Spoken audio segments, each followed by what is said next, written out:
नमस्कार दोस्तों, आपका स्वागत है। हाँ, इस नए एपिसोड में जो है एपिसोड नंबर 10। हाँ दोस्तों, हम लोग 10 एपिसोड पूरे कर चुके हैं। आप अपने ज्ञान को ऐसे ही बढ़ाते रहिए। मैं आपका दोस्त सुरेंद्र।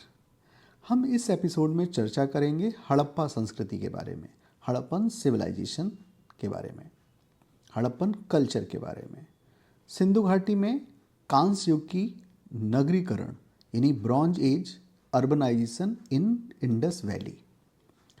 आगे हम चर्चा करेंगे नगर नियोजन और संरचनाएं अर्थात टाउन प्लानिंग एंड स्ट्रक्चर्स। इसी पॉडकास्ट में आप सुनेंगे कृषि, पशुपालन, प्रौद्योगिकी और शिल्प के बारे में अर्थात domestication of animals, technology and crafts. हम इसमें चर्चा करेंगे व्यापार और वाणिज्य की अर्थात ट्रेड एंड कॉमर्स की।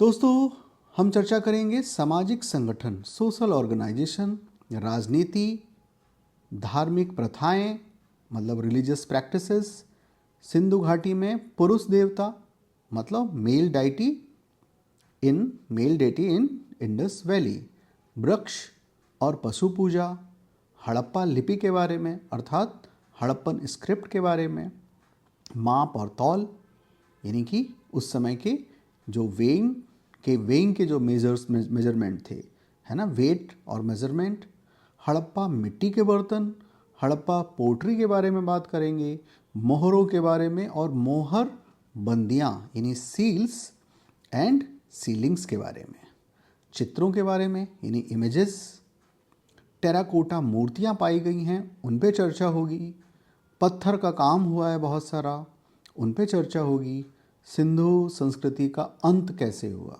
अर्थात एंड ऑफ इंडस सिविलाइजेशन, इसकी परिपक्वता मैच्योरिटी फेज में ये कैसे अलग थी पहले के फेज से, और फिर बाद में पोस्ट नगरीय चरण अर्थात पोस्ट अर्बन फेज के बारे में।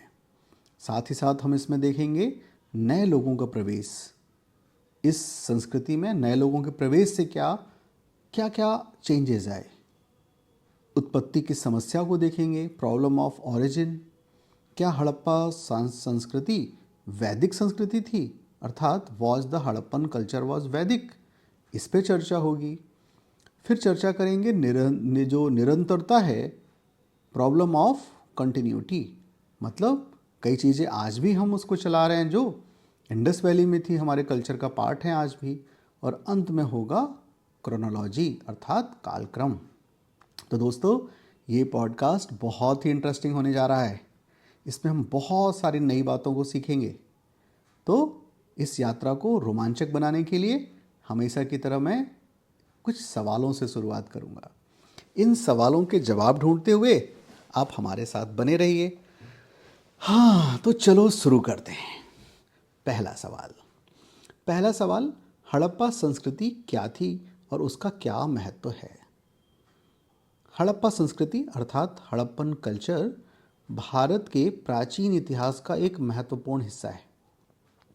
यह संस्कृति लगभग 2500 से 1900 BCE के बीच में फली फूली। BCE का मतलब यहाँ क्या है, बिफोर कॉमन एरा। तो ये इस बीच 2500 से 1900 BCE के बीच फली फूली और यह मुख्य रूप से सिंधु घाटी इंडस वैली में विकसित हुई। हड़प्पा संस्कृति को उसकी उन्नत नगर योजना, प्रौद्योगिकी और शिल्प कला के लिए जाना जाता है। दोस्तों, यह एक नगरीय सभ्यता थी जिसमें महानगरों का निर्माण हुआ। चलते हैं अगले प्रश्न की तरफ।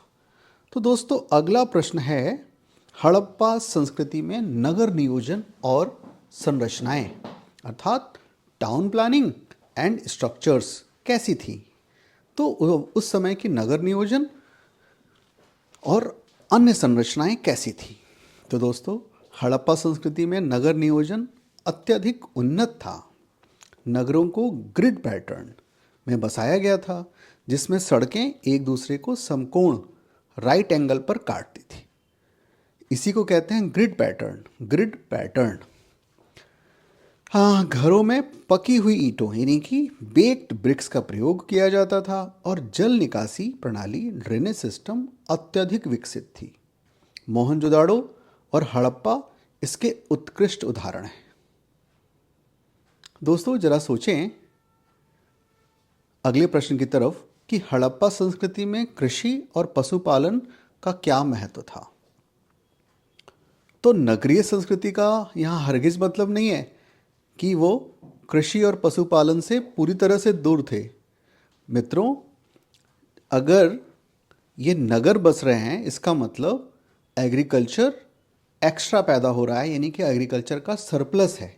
बट इस समय व्यापार तो एग्रीकल्चर प्रोडक्ट्स और एनिमल प्रोडक्ट्स का ही तो हो रहा था। तो दोस्तों देखते हैं कि हड़प्पा संस्कृति में पशुपालन और एग्रीकल्चर का क्या महत्व था। तो दोस्तों हड़प्पा संस्कृति में कृषि और पशुपालन का अत्यधिक महत्वपूर्ण स्थान था। वे गेहूं, जौ और बाजरा जैसी फसलों की खेती किया करते थे। पशुपालन में गाय, भेड़, बकरी और भैंस शामिल थे। पशु और पशुधन और कृषि में इस सभ्यता की आर्थिक नींव रखी थी। अगला सवाल है दोस्तों, हड़प्पा संस्कृति की प्रौद्योगिकी और शिल्प में क्या विशेषताएं थी? मतलब टेक्नोलॉजी और क्राफ्ट की क्या सिग्निफिकेंस है, क्या इंपॉर्टेंस है? तो हड़प्पा संस्कृति में प्रौद्योगिकी और शिल्प कला अत्यधिक उन्नत थी।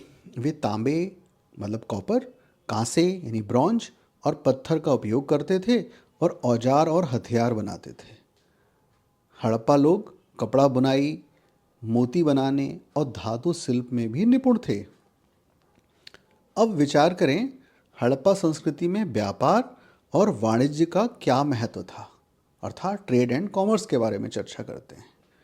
दोस्तों हड़प्पा संस्कृति में व्यापार और वाणिज्य का अत्यधिक महत्वपूर्ण स्थान था। वे मेसोपोटामिया और फारस यानी कि पर्सिया जैसे दूरस्थ क्षेत्रों के साथ व्यापार करते थे। व्यापारिक गतिविधियां सागर और स्थल मार्गों यानी कि सी एंड लैंड रूट्स दोनों से संचालित होती थी। मोहरों अर्थात सील्स का उपयोग व्यापार में प्रमाण पत्र अर्थात सर्टिफिकेशन के रूप में किया जाता था। जैसे आज भी हम ब्रांड बनाते हैं, टाटा, बिरला, इंफोसिस, जो ब्रांडिंग का काम होता था सील्स के द्वारा। दोस्तों अगला सवाल है, हड़प्पा संस्कृति में सामाजिक संगठन और राजनीति कैसी थी? सोशल ऑर्गेनाइजेशंस एंड पॉलिटी कैसी थी? हड़प्पा संस्कृति में सामाजिक संगठन अत्यधिक संरचित था। समाज को विभिन्न वर्गों, क्लासों में बांटा जाता था और हर वर्ग की अपनी विशेष भूमिका थी। राजनीति के बारे में सटीक जानकारी नहीं है हमारे पास, लेकिन यह माना जाता है कि यह एक केंद्रीकृत प्रशासनिक प्रणाली थी, यानी कि सेंट्रलाइज्ड एडमिनिस्ट्रेटिव सिस्टम था। दोस्तों प्री के लिए याद रखना है, हालांकि ये संभावना है कि उस समय की जो प्रशासनिक व्यवस्था थी वो सेंट्रलाइज थी, केंद्रीय प्रशासनिक प्रणाली थी। दोस्तों अब सोचें हड़प्पा संस्कृति की धार्मिक प्रथाएं क्या थी, क्या थे उनके रिलीजियस प्रैक्टिसेस? तो हड़प्पा संस्कृति की धार्मिक प्रथाओं में वृक्ष और पशु पूजा प्रमुख थी। वे एक पुरुष देवता की भी पूजा करते थे जिसे बाद में शिव के रूप में पहचाना गया। धार्मिक अनुष्ठानों के लिए विशेष स्थल बनाए जाते थे। दोस्तों आइए अंत में हम देखते हैं क्रोनोलॉजी पर बात करते हैं। तो क्या थी क्रोनोलॉजी हड़प्पा संस्कृति की प्रमुख घटनाओं की? तो हड़प्पा संस्कृति की शुरुआत लगभग 2500 BCE में हुई। फिर हम देखते हैं हड़प्पा संस्कृति की परिपक्वता यानी कि मैच्योरिटी फेज कब आता है? तो लगभग 2300 से 1900 BCE। और अंत में हड़प्पा संस्कृति का पतन का समय है 1900 से 1500 BCE। तो ये था दोस्तों हड़प्पा संस्कृति के बारे में। दोस्तों धन्यवाद कि आपने हमारे साथ इस दिलचस्प यात्रा में भाग लिया। हमारे अगले एपिसोड के लिए बने रहें जहां हम प्राचीन ज्ञान की और गहराइयों में जाएंगे। सब्सक्राइब करना और अपने विचारों को साझा करना ना भूलें। तब तक नमस्कार, धन्यवाद।